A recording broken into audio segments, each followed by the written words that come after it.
बाल कटवा के जल्दी आ जाता हूँ। लेकिन हज्जाम ने उसको दुकान पे बिठा लिया, बेटे बैठ जाओ, एक आदमी के बाल काटने के बाद तुम्हारा नंबर आ जाएगा। इत्तेफाक देखिए, जैसे वो आदमी उठा इनका नंबर आया, काजी शुरैह के बेटे का नंबर आया, वैसी अजान होने लगी मस्जिद। लेकिन उसने बाल काटना शुरू कर दिए थे। अच्छा, उस जमाने में घड़ियां भी नहीं थी कि देख ले चाचा चल नमाज के बाद आऊंगा, अंदाजा ही नहीं हो पाया। बाल कटना शुरू, इधर अजान शुरू। जब तक बाल कटे तब तक जमात खत्म। काजी शुरैह का बेटा बाल बनवाने के बाद, हजामत करवाने के बाद जब मदरसे आता है, क्या देखता है कि जमात खत्म हो चुकी है। उसने वुजू बनाया और मस्जिद के अंदर अकेले नमाज पढ़ लिया। नमाज पढ़ा अकेले, सूरज भी गुरूब नहीं हुआ था, थोड़ी सी देर हुई थी बस, अकेले नमाज पढ़ लिया। लेकिन जमात छूट गई। मदरसे के असातिज़ा ने पूछा कि तुम कहां थे? उसने कहा बाल बनवाने में देर हो गई। मदरसे के असातिज़ा ने इसको उज़्र नहीं समझा। नहीं, ये कोई उज़्र नहीं है, तो तुम्हें सजा क्या दी जाए? सजा के लिए तुम्हारे बाप को ही लेटर लिखता हूं। शहर के काजी हैं, सबसे बड़े जज है, देखे तुम्हारे बाप तुम्हारे बारे में क्या फैसला सुनाते हैं। और सुनो नौजवानों, और अगर उनके माँ बाप जिंदा हैं तो सुने। मुकदमा हजरत शुरैह की अदालत में आता है, काजी साहब आपके बेटे ने ऐसे वक्त में बाल कटवाए कि असर की अजान होने लगी। आपका बेटा जब बाल बनवाने के बाद मदरसे में आया तो जमात हो चुकी थी, उसने बाद में नमाज पढ़ ली। आप खुद फैसला कीजिए कि जमात छोड़ने की सजा उसको क्या दी जाए। काजी शुरैह ने उस लेटर के पीछे एक फैसला लिख दिया और अपने कासिद, अपने एलची के जरिए एक मोटा डंडा देकर भेजा। मोटा डंडा उस कासिद ने मदरसे के उस्ताद को दे दिया, जो हेड मास्टर था, जो प्रिंसिपल था उसको दे दिया, लीजिए। और लेटर में सजा लिखी हुई है। खत पढ़ता है मदरसे का प्रिंसिपल, तो उसमें लिखा हुआ है, आए प्रिंसिपल साहब, सदर मुदर्रिस साहब, अमीद मोहतरम, मेरे बेटे ने ऐसे वक्त में बाल कटवाए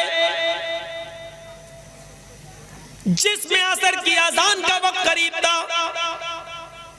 लिहाजा बज़ाहिर मेरे बेटे का कोई उज़्र नजर नहीं आ रहा है, ये उज़्र शरई नहीं है। उसने जमात तर्क की, आमदन और जानबूझकर तर्क करना माना जाएगा। बाल कटवा रहा फिर भी जानबूझकर तर्क करना माना जाएगा। लिहाजा इस आमदन और जानबूझकर नमाज तर्क करने की सजा मैं ये सुनाता हूं कि जो डंडा मैंने तुम्हें भेजा है, इस डंडे से मेरे बेटे को इतना पीट लो, इतना पीटो कि ये डंडा 3 टुकड़ों में बट जाए, इस डंडे के 3 टुकड़े हो जाए। मोटा डंडा, ये वाला नहीं था पकड़ो एक मारो टूट जाए, मोटा डंडा 3 टुकड़े हो जाए। हाँ, लेकिन जब डंडा 3 टुकड़े हो जाए तब मेरे बेटे को पीटना छोड़ देना। उसके बाद मेरे बेटे की सजा ये होगी कि उसको 3 दिन तक कैद खाने में डाल देना, किसी बंद कमरे में बंद कर देना, उसको खाना बंद कर देना, उसका पानी बंद कर देना और रोजाना तौबा कराना। अगर वो तुम सबके सामने इकरार कर ले कि आज के बाद मैं जमात को कभी कसदन जानबूझकर नहीं छोड़ूंगा, मैं अल्लाह से तौबा करता हूँ कि मुझसे गलती हो गई, वो मेरे गुनाह को माफ कर दे, अगर वो इस बात का इकरार कर ले तो 3 दिन के बाद मेरे बेटे को छोड़ देना और उसके बाद मदरसे में उसको पढ़ाना और लिखाना शुरू कर देना। लेकिन अगर 3 दिन भी भूखा प्यासा रहने के बाद भी वो तौबा न करे और इस बात का इकरार न करे तो उसको उस कमरे में उस वक्त तक बंद रखना जब तक कि वो भूख और प्यास की शिद्दत से मर न जाए।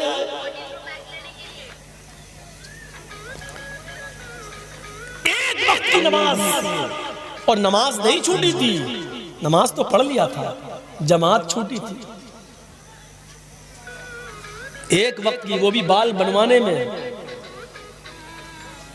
हम अपने गरीबानों में झांक कर देखें कि हमारी औलाद ये कौन सी नमाज है। हम जिस दुकान पर बैठे हुए हैं, अजान हो रही है, बाप हाजी है, हज करके आया, बेटे बैठो दुकान पे, हम नमाज पढ़ के आ रहे हैं, पहले हम पढ़ा, बाद में तुम चले। ये इस्लाम के अहकाम किराना मर्चेंट की दुकान नहीं है, जो तुम्हें पसंद आए वो करोगे और जो नहीं पसंद आए वो नहीं करोगे। हाजी साहब जमात के साथ नमाज पढ़ रहे हैं, और हाजी साहब का बेटा जमात छूटने के बाद मस्जिद में बाद में जाता और नमाज पढ़ता है। ये कौन सी जमात और कौन सा इस्लाम है ये? हैया हो गए महमूद अयाज, न कोई बंदा रहा न कोई बंदा नवाज। ये निदा हैया अलस्सला की आवाज सबके लिए, अजान की आवाज आती है, हैया अलल फलाह, आओ कामयाबी के लिए। कामयाबी ये बाप के लिए भी है, बेटे के लिए भी है, हाजी साहब के लिए भी है, उसके बेटे के लिए भी है। आओ इसी वक्त में अपनी दुकान बंद करो। अजान की आवाज सुनने के बाद अगर तुमने दुकान बंद नहीं की और मस्जिद के अंदर नहीं आए, तो जब तक जमात हो रही है, अजान हो जाने के बाद से, हैया अलस्सला सुनने के बाद से, जमात होने तक जितनी तुम बिक्री कर रहे हो, जितना माल तुम बेच रहे हो, इसमें जो कमाई आ रही है वो हराम है। और इस हराम कमाई को अगर तुमने माले हलाल में मिला दिया तो वो माले हलाल भी हराम हो जाएगा। एक बाल्टी पानी में पेशाब का एक कतरा डाल दो तो पूरी बाल्टी पानी नापाक। एक लोटे पानी में पेशाब की एक बूंद डाल दो तो पूरा लोटा पानी बेकार। एक गिलास पानी में, फिल्टर पानी में, पानी की 1 लीटर की मिनरल वाटर के बोतल के अंदर पेशाब की एक बूंद डाल दो तो पूरा फिल्टर मिनरल वाटर बेकार। उसी तरीके से इतनी देर जो अजान से लेकर जमात तक जो तुमने कमाया है और मस्जिद में नहीं गए, ये हराम कमाई है। और इस कमाई को अगर तुमने हलाल कमाई के अंदर मिला दिया तो तुम्हारी हलाल कमाई भी हराम, वो भी बेकार। आइंदा ही बुलाएंगे इस मौलवी को, ये तो सबकी खटिया खड़ी हो रही है।